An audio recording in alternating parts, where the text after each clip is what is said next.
Estamos ao vivo, fora Bolsonaro. Boa noite, Lucas, boa noite, Walter, boa noite a todo mundo que está assistindo a gente, mais uma edição do programa Antivírus. O tema de hoje é os tanques, as ruas e as urnas.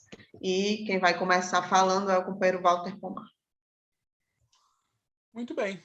Boa noite, Natália. Boa noite, Lucas, que está aqui na retaguarda. Boa noite a todos e a todas que estiverem assistindo mais essa edição do programa Antivírus. Como a Natália disse, eu vou começar falando dos tanques. No dia 10 de agosto, teve um desfile militar em frente ao Palácio do Planalto. O desfile incluiu tanques de guerra e outros veículos e tropas dos fuzileiros navais. Segundo uma nota oficial da Marinha, era um comboio que partiu do Rio de Janeiro e passou por Brasília a caminho de Formosa, em Goiás. Faz parte de um treinamento que ocorre desde 1988, conhecido como Operação Formosa. Embora ocorra todo ano, desde essa data, é a primeira vez que inclui um desfile de veículos militares na passarela da esplanada dos ministérios. E essa novidade não foi por acaso. Estava em debate na Câmara dos Deputados a PEC do voto impresso. Vamos lembrar que Bolsonaro chegou a dizer que sem voto impresso não ia ter eleição. E também disse que a solução poderia vir fora daquilo que está prescrito na Constituição. Nesse contexto, o desfile das tropas foi compreendido como uma ameaça. Parlamentares chegaram, inclusive, a recorrer ao Supremo. E o Dias Toffoli, aquele que depois que virou ministro do Supremo, passou a considerar que o golpe de 64 foi um movimento militar, ele desconheceu o pedido dos parlamentares, pois, segundo ele, só o STJ poderia julgar o tema. O desfile ocorreu daquele jeito meio patético que esses desfiles assumem aqui no Brasil, num clima completamente diferente dos desfiles que a gente vê em outros países que enfrentaram grandes guerras, onde as Forças Armadas defenderam a nação contra inimigos de fora. Não como aqui no Brasil, onde as nossas Forças Armadas agem, via de regra, como tropa de ocupação. Bom, o fato é que acabou que tudo terminou não exatamente em pizza, mas em memes. Memes acerca da debilidade das nossas Forças Armadas. Como se essa turma que desfilou, e principalmente os comandantes, né? Porque é desses que a gente está falando, como se esses comandantes não fossem capazes, débeis ou não, do ponto de vista estritamente militar, de causar grandes danos ao povo, especialmente usando as chamadas forças auxiliares, as polícias militares, que, por sinal, têm uma experiência de combate de rua bem maior do que as Forças Armadas estrito sensu.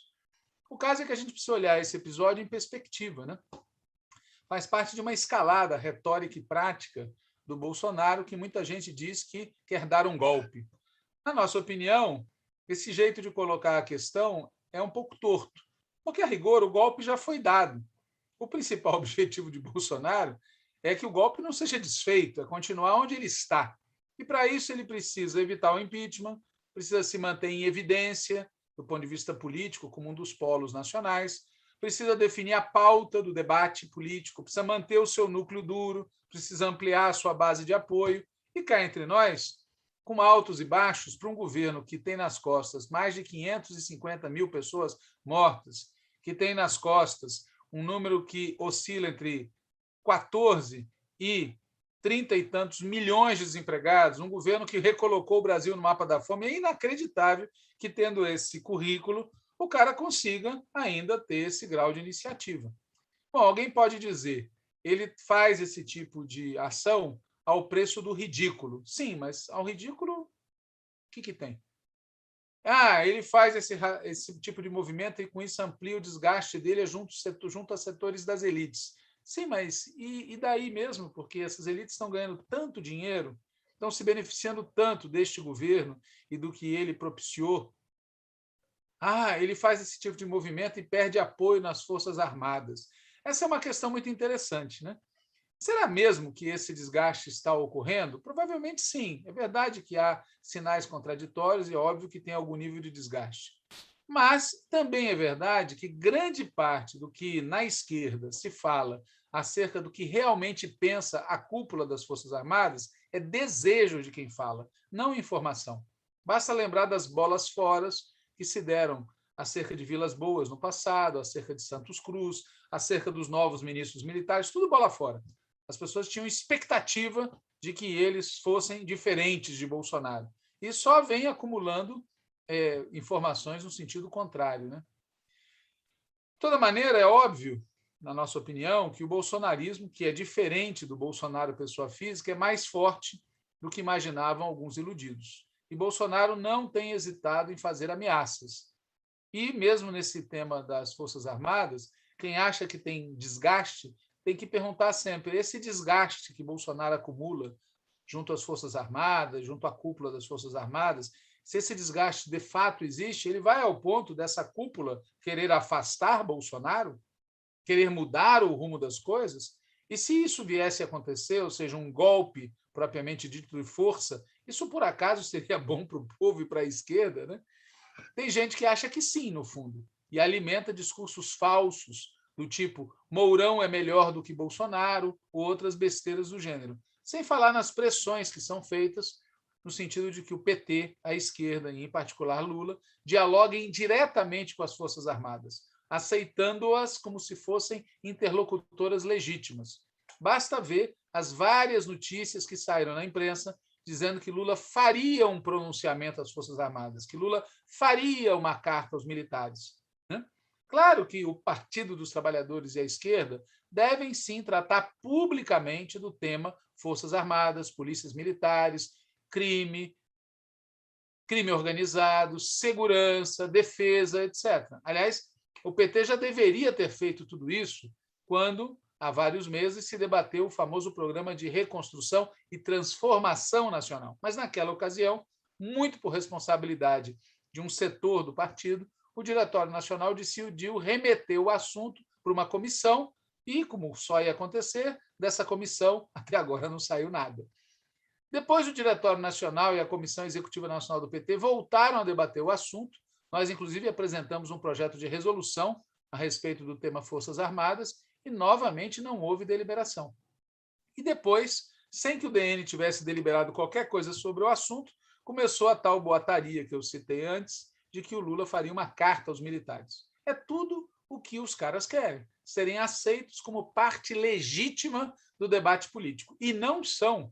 A participação das Forças Armadas como instituição e dos generais, dos comandantes, na política é ilegal e ilegítima.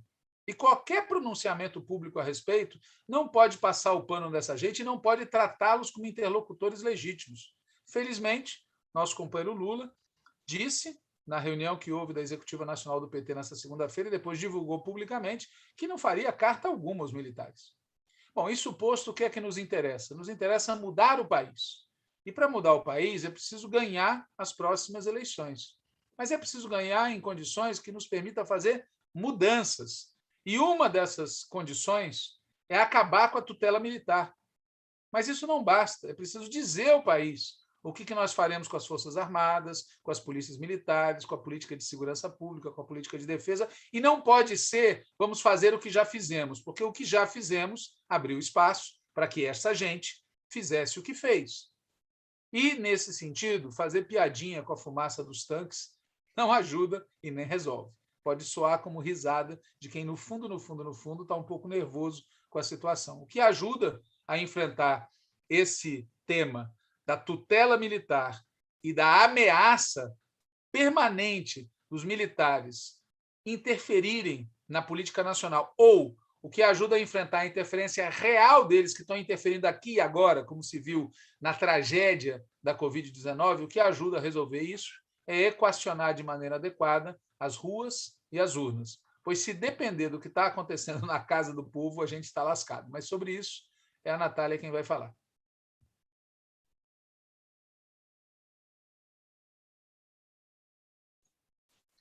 Boa noite, Walter, novamente. Então, semana passada a gente comentou aqui sobre a retomada dos trabalhos no Congresso Nacional, né? E comentamos que a turma lá não estava para brincadeira, né? Passaram, na semana passada, em uma semana, passaram o PL da grilagem, aprovaram a privatização do Correio na Câmara e subiram a pressão em torno do tema do Distritão, né? Lá na semana passada, quase, né, teve uma quase aprovação na comissão, que depois se concretizou nessa semana, né? E aí, nessa semana, a temperatura continuou bastante quente, né? Primeiro, aprovaram o Distritão na comissão, né? E a informação é que o voto do PSB foi fundamental nessa aprovação do Distritão na comissão. Depois, acho que no dia seguinte, mas enfim, tudo aconteceu nessa semana, levaram o voto impresso que tinha sido derrotado na comissão para o plenário, né?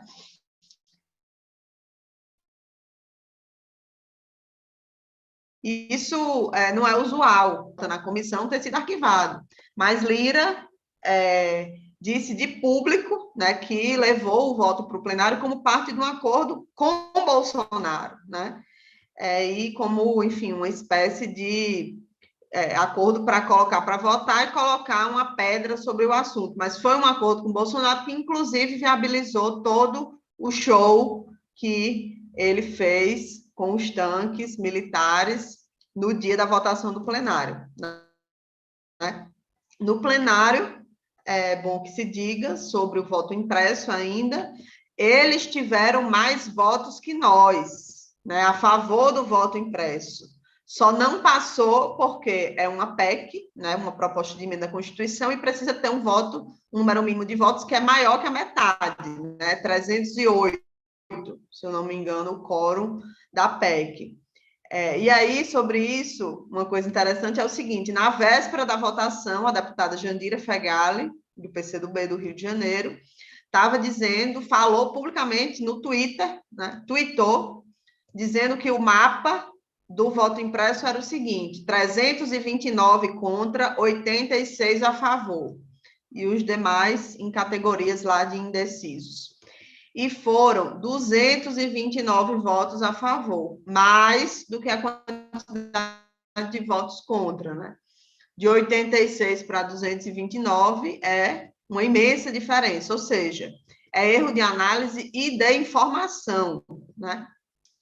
E é isso sobre o voto impresso. Sobre o Distritão, que também avançou, né, a discussão sobre isso nessa semana, tem diferentes avaliações sobre o que aconteceu, né, nos últimos dias, principalmente no dia de ontem, né, na votação de ontem à noite, que foi quando o assunto foi resolvido. Os fatos que eu sei são os seguintes: antes do recesso, a tônica entre os nossos, né, parlamentares e dirigentes, era de que não passaria, né, que ficaria tudo como está hoje em relação ao sistema proporcional.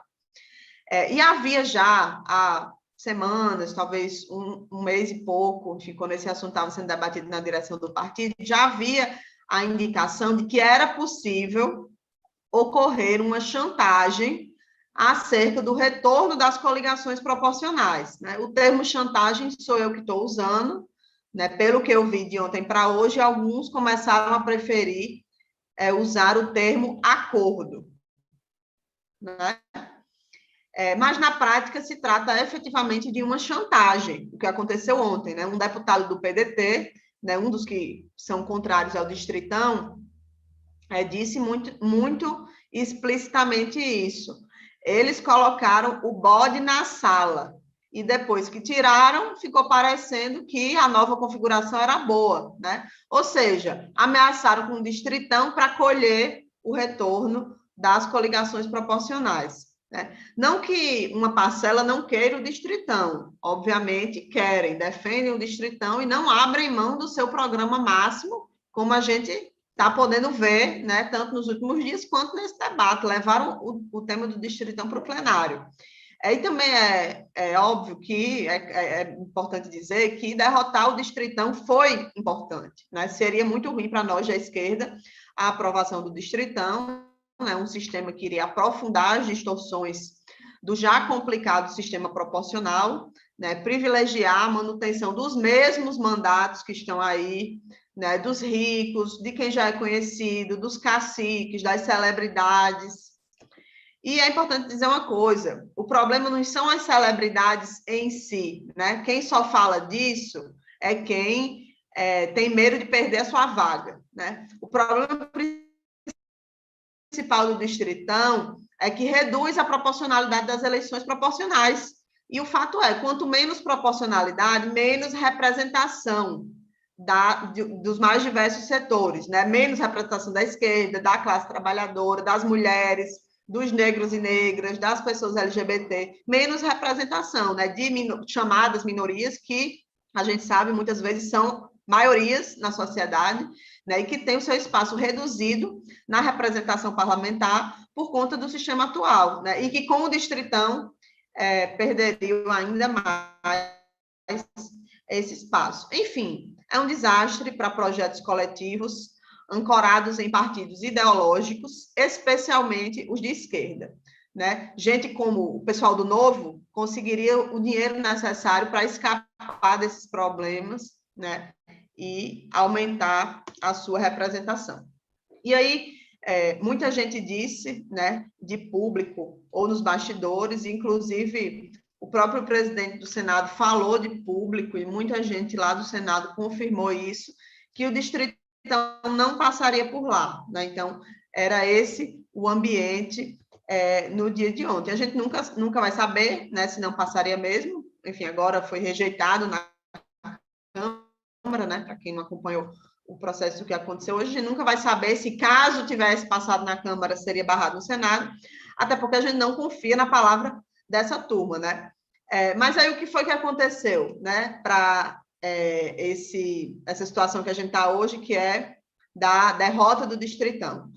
A esquerda fez um acordo de votar a favor do que a gente chama de texto base da PEC, né? Onde estava o Distritão e também estava o retorno das coligações proporcionais, com a promessa de que, na votação dos destaques, o Distritão seria derrotado. Então, isso foi o que aconteceu ontem, né? Na prática, a esquerda votou no retorno das coligações proporcionais, algo que somos contra, né? Ao menos o PT é contra, com essa explicação, né, de que esse era o acordo para derrotar o Distritão, né? É claro que podia ser pior, né? Certamente, se o Distritão fosse aprovado, como eu já disse, poderia ser pior. Mas eu queria colocar aqui uma questão que tem sido um dilema cada vez mais recorrente, né, na nossa atuação política, de uma forma geral. E a questão é o seguinte: mau acordo ou boa briga, né? O texto base da PEC, dessa PEC da reforma política, que foi votada ontem, teve 339 votos a favor. Portanto, se os votos da esquerda saíssem desses 339, se só os votos do PT saíssem, todos, né, com uma orientação, não teria número suficiente para aprovar o texto base, né? Ou seja, a gente fez um acordo para evitar um mal maior, que provavelmente não aconteceria, né? Eles agitaram uma ameaça que não tinha bala na agulha para cumprir, né? Blefaram e ganharam, né? Sem ter que mostrar suas cartas. E a pergunta que eu faço a gente deveria ter arriscado? Bom, o resultado seria incerto. Obviamente que, como várias coisas na política, a atuação no parlamento também não é uma equação matemática, né? O resultado seria incerto, mas o resultado seria incerto, como é incerto o resultado de qualquer briga que a gente compra na disputa política, né? E aí é o seguinte: será que um mau acordo, será que de mau acordo em mau acordo, a gente não está mais perdendo do que contendo danos, né? Do que reduzindo danos? Porque a gente está ouvindo tanto isso, né? A gente fez um mau acordo para reduzir danos, de redução de danos em redução de danos, né? O que é que está sobrando, né? Eu acho que essa é uma questão importante. E o outro fato, ainda sobre essa questão de ontem, né, da votação da PEC, é o seguinte: nas votações anteriores à votação do mérito, que é essa que eu mencionei, que teve 339 votos, que são as votações que no procedimento lá da Câmara acontecem de encerramento de discussão, quebra de interstício, a direita não teve os 308 votos necessários para aprovar o mérito, né? E aí, quando chegou no mérito, teve, né, por conta desse chamado acordo, né? Coloco entre aspas, porque eu já disse o que efetivamente eu acho que é na prática. E essas votações são termômetros para medir o cenário, né? Esse cenário que eu estou colocando aqui, que seria uma possibilidade também de ter acontecido. É por isso que eu acho útil colocar para o debate o que parece ser uma excessiva disposição do nosso lado de fazer acordo. Né? E discutir, inclusive, os parâmetros que estão norteando essas análises, que culminam nessas táticas adotadas no Congresso pela bancada do partido, né, sob a orientação da liderança. Porque, assim, se a gente nunca pode correr riscos, mas a gente sempre pode recuar em nome de um mal menor, onde mesmo é que essas batalhas vão nos levar? Né? E verdade seja dita, a realidade está mostrando que a direita e o centrão negociam com a gente quando não tem como ganhar sozinhos. É isso que está acontecendo, né? Quando eles têm, eles passam o trator sem dó nem piedade. Basta ver as últimas coisas que foram aprovadas por lá, falando especificamente aqui da Câmara, né? Nas últimas 2 semanas, como eu já comentei hoje e também na semana passada. Grilagem, privatização dos Correios, a medida provisória que também foi nessa semana, que aprofunda brutalmente a reforma trabalhista, né, que é gravíssima na questão do emprego, com destaque para a questão dos jovens, e quase ninguém falou sobre isso, né? Uma inebriação com essa discussão da reforma eleitoral, da urna eletrônica, das coligações, enfim. Isso porque eu estou só nos exemplos das últimas 2 semanas, né? Então é o seguinte, com eles não tem acordo nessas pautas, né? Com eles vêm negociar com a gente políticas eleitorais, reforma eleitoral, mas nas pautas sociais e econômicas, eles nos atropelam sem dó nem piedade, né? Então, fica aqui essa reflexão, né, como uma provocação sobre o tema, que um dia a gente pode comentar também com mais detalhamento, né, sobre essa questão da tática parlamentar de oposição, né, da busca pelo mal menor, da demarcação de posição, enfim, e assuntos desse tipo. Na minha opinião, eu acho que subir de tom no parlamento também tinha que ser a tônica do momento, né? A gente fala muito de ir para a rua, mobilização, organização, isso é o fundamental, mas é bom que isso venha acompanhado com subir de tom no parlamento como uma orientação geral para a nossa bancada, né? Tinha que ter menos acordo, menos conciliação, mais briga, né? Mais demarcação de posição, sim, né? Isso não é ruim, ainda mais numa conjuntura como essa, onde o trator está passando, né? O nível de radicalidade dos nossos oponentes é muito alto, né? Eu acho incrível que as pessoas achem que vão enfrentar esse nível de radicalidade, que não está só no bolsonarismo, porque o nível de radicalidade da direita ultraliberal, tradicional, é altíssimo, então com terreno fértil para aprovar tudo que é medida do seu programa, né? Então, com um nível de radicalidade tão grande como esse, se o nosso tom não sobe para enfrentar isso aí, as nossas batalhas são inócuas, né? Dificilmente vão ter resultados concretos, né? Daqui a pouco a gente está aí também só demarcando posição de forma baixo perfil dentro do parlamento, era só o que faltava, né? E, além disso, eu acho que subir de tom também ajuda a mobilizar para fora, né? Quando a gente demarca posição, a gente fala para fora. Para os que adoram aparecer na Globo, por exemplo, né? Tem gente no PT que acha que conseguir alguns segundos de Jornal Nacional é a prova cabal de que fez a coisa certa e conseguiu furar a bolha. A gente escuta isso o tempo todo, né? E aí, para essa turma que adora isso aí, quem estava ontem no Jornal da Globo e hoje, de novo, no Jornal Hoje, que eu assisti, foi o deputado do PDT, o Pompeu de Matos, né? Metendo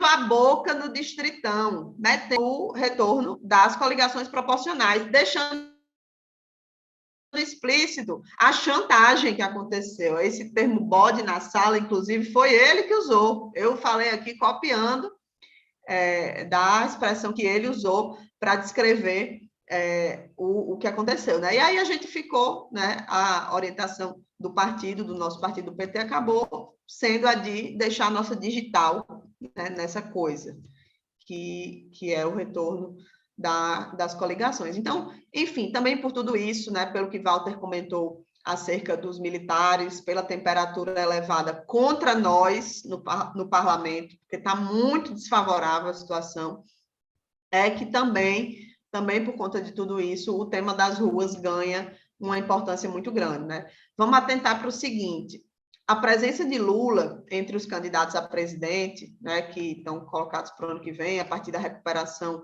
dos direitos políticos, colocou a gente em primeiro lugar nas pesquisas. Perfeito, ótimo, isso é uma coisa boa, né? Agora, concretamente, a gente está ocupando hoje um papel central na luta institucional eleitoral para 2022. Estamos bem nas pesquisas, mas esse patamar que a gente alcança nas pesquisas não é o mesmo que a gente tem na luta social organizada e no trabalho de massas, né? Não tem luta de massas mesmo acontecendo, né? Existem os atos que estão sendo organizados pelo Fórum Bolsonaro, pelas organizações de esquerda, e que tem a maioria da presença é composto por militantes, não são atos massivos, né? Ainda, espero que consigam ser em breve. Não está tendo greve na quantidade que seria suficiente, né? Não tem, enfim, um trabalho de base cotidiano, né, que esteja no mesmo patamar, por exemplo, do nosso patamar nas pesquisas eleitorais, né? Então, assim, não tem enfrentamento à altura da força que a gente manifesta nas pesquisas. Isso é algo irrelevante, né? Eu não acho que seja, porque é nesse descompasso que a direita atua. Inclusive, foi nesse descompasso que a direita atuou no golpe de 2016, né? Vamos lembrar o que aconteceu ali. A gente teve força para ganhar as eleições de 2014, mas a gente não teve força para impedir, através da luta social, que o golpe acontecesse em 2016, né? Começou a luta, enfim, um pouco menos de 2 anos. Então, por essas e outras é que a gente insiste tanto em estar no fato de que estar em primeiro lugar nas pesquisas não é o suficiente, né? É muito importante, é relevante, mas não é o suficiente para que a gente ganhe a eleição, tome posse e faça um governo pela esquerda, né? A gente tem que, nos próximos meses, nos próximos 14 meses, para ser mais específico, considerando a data para a qual está marcada as eleições, né? Caso nada de extraordinário aconteça até lá, a gente tem que ocupar fortemente as ruas, né? Subir de tom na oposição, de uma forma geral, parlamentar e também na oposição social ao governo, né? Comprar umas brigas maiores, construir solidamente uma maioria social, né? Que para além de votar na gente, esteja disposta, né? Que seja capaz, que esteja disposta a sustentar uma efetiva alteração de rumos no país, né? Eu acho que é assim que a gente vai chegar em 2022 em condições de fazer um governo que seja um governo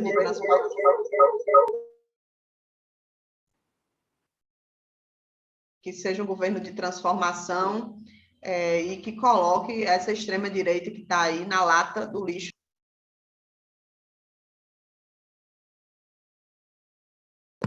Muito bem.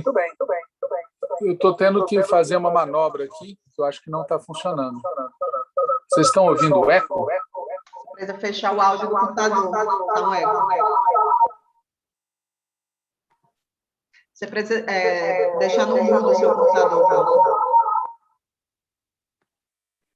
Isso aqui é uma homenagem à viagem ao fundo do mar. Então, pessoal, vou retomar esse tema aí que a Natália estava tratando. A PEC, aquela, né, precisava de, no mínimo, 308 votos. No entanto, ela teve o apoio de 229 deputados, 218 votaram contra a PEC, um se absteve. Estou me referindo àquela questão do voto impresso, tá certo? Foi a grande batalha já comentada aqui. E aí eu vou ler para vocês um texto publicado no Página 13 pelo Marcos Jacob, que ele, na minha opinião, fala coisas que complementam o que está sendo dito aqui pela Natália e por mim. Ele diz assim: a derrota de Bolsonaro nessas circunstâncias, com essa votação, permite que ele continue a usar a questão do voto impresso para o que realmente lhe interessa, a agitação golpista. Terá em seu favor o argumento de que havia uma maioria na Câmara dos Deputados e que só não foi aprovado por ingerência do STF e do TSE, como ele vem repetindo há algum tempo. Ademais, ao ver do Marco Jacob, a derrota formal não necessariamente pode ser lida como um sinal de fraqueza do governo Bolsonaro, como muitos o fizeram. Afinal, uma maioria do parlamento votou com ele, numa proposta com claro intento golpista. Importante reiterar, foram 229 deputados e deputadas votando a favor de uma proposta de emenda à Constituição que tem como propósito evidente tumultuar as próximas eleições e que, além disso, para muita gente era também uma proposta estapafúrdia. E mesmo a parada militar, diz o Marco Jacob, motivo de muita chacota e memes na internet, deveria ser motivo de preocupação, na medida em que a cúpula das Forças Armadas ou topou ou propôs servir nitidamente de instrumento de pressão sobre o Congresso acerca de uma votação que tratava do voto impresso. Se é verdade, que diz o Marco Jacob, que alguns veículos militares chamaram a atenção pela sua fumaça e duvidosa capacidade de servirem como meios de defesa nacional, lembremos, diz ele, que nas últimas décadas as Forças Armadas têm servido mais ao propósito de assegurar os interesses da classe dominante e manter o status quo, e nisso, acreditem, eles possuem tecnologia suficiente. E, por fim, o Marco Jacob lembra que essa derrota do Bolsonaro, que ele acha que teve sabor de vitória, veio acompanhado da vitória incontestável dele e do grande empresariado. Como a Natália já lembrou, no mesmo dia, reforma trabalhista, modalidades de contratação de trabalhadores sem direito a férias, sem direito a 13º, sem direito a fundo de garantia, com outras modalidades sem carteira assinada, sem direitos trabalhistas, sem direitos previdenciários, onde o trabalhador recebe apenas uma bolsa e vale transporte. Vamos combinar? Eles estão fazendo o país voltar para trás. Logo, logo, a gente vai entrar num novo regime de trabalho, que todos lembram qual é, né? Nesse contexto, diz o Marco Jacob, e aí eu queria enfatizar essa questão, a gente precisa jogar muita força nas mobilizações.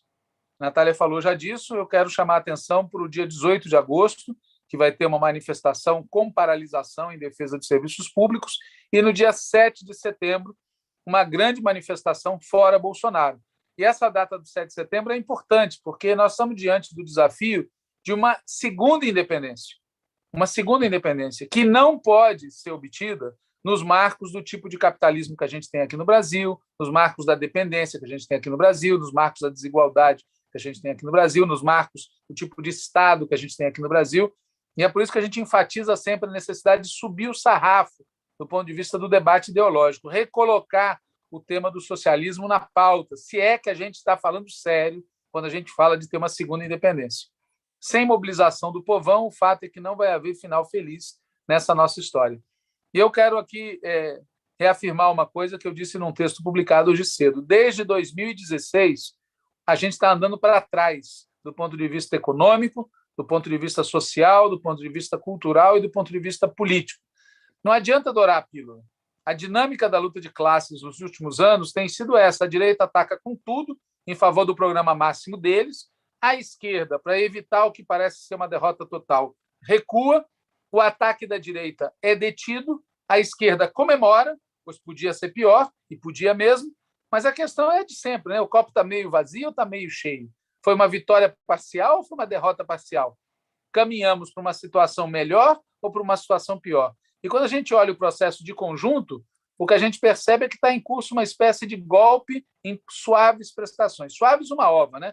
Não são suaves para todo mundo, porque para alguns é a redução do tamanho da compra no final do mês, para outros é a fome, para alguns é a perda de parte do salário ou de reajustes futuros, para outros é a perda dos empregos, para alguns é a perda de direitos, para outros é a perda da vida.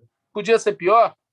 Claro que podia, mas não tem por que cantar vitória. Eu vi hoje um tweet de um importante líder de um partido de esquerda que se beneficiou ao longo dos últimos anos de coligações, mas ele cospe sempre na cabeça do partido com o qual ele se coligou, soltando uma mensagem dizendo: coligação mais federação é igual a democracia.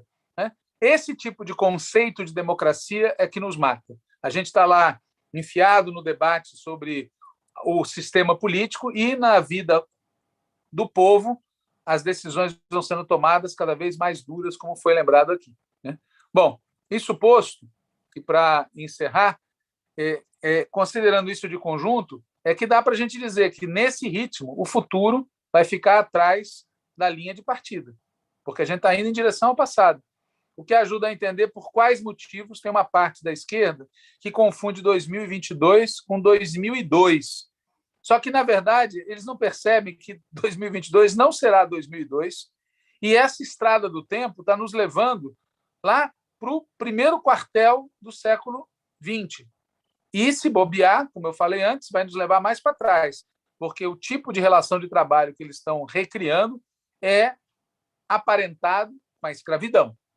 E o pior, já disse e repito, é que tem gente da esquerda que comemora. Comemora, em parte, porque acha que em 2022 vai ser o ponto da virada, né? A gente vai recuar, mas ali vai ser o ponto da virada. Pode ser, sempre pode ser, e espero que seja. Mas se tem algo que a gente aprendeu é que as vitórias do povo não caem do céu. Se a gente não plantar nas ruas, a gente não vai colher nas urnas. Por isso é que tem tanta importância lutar, por isso que tem tanta importância ser solidário com aqueles que lutam, que estão dando a cara a tapa, e ser solidário, por exemplo, com a turma do Galo, não com a turma do Borba Gato, como alguns que se acham de esquerda têm sido ultimamente, solidários com os bandeirantes. Olha só, quem diria. É isso. Então, é isso, né? Para finalizar aqui o nosso programa, queria só registrar, né? Walter falou agora do companheiro Galo, ele foi solto essa semana, né? Ainda deve responder aos processos, mas agora em liberdade, né? Então, eu queria reforçar a nossa solidariedade, né? Especialmente dizer da importância, né, do trabalho político, de prosseguir nessa tarefa fundamental de organização que ele tem feito, né, de disputa de ideias, enfim, de trabalho político junto a os entregadores de aplicativos. Então, toda a nossa solidariedade ao companheiro Galo e nenhuma solidariedade à Borba Gato e sua estátua e a sua turma dos bandeirantes. E também comentar que essa semana, né, no episódio dos tanques, aqui em Brasília, o companheiro Fabiano, trompetista, né, fez uma manifestação que foi um gesto importante, né, ele tocou o seu instrumento em frente aos tanques que Bolsonaro colocou na rua, né, foi detido, né, sofreu uma repressão por conta disso, inclusive teve o seu instrumento danificado, mas foi liberado. Enfim, também queria deixar registrado a nossa solidariedade, né, e o nosso apoio o gesto que ele fez de manifestação contra aquele também gesto, né, de autoritarismo que foi encampado aí por Bolsonaro nessa semana, e todo o nosso apoio também ao papel que a cultura, né, cumpre e pode cumprir no enfrentamento a essa corja que controla hoje o governo do nosso país. É isso. E lembrem-se que amanhã é sexta-feira, 13 de um mês de agosto, tá? Fora Bolsonaro, fora Mourão, fora a corja toda. Boa noite. Fora Bolsonaro. Boa noite, gente. Até a próxima quinta.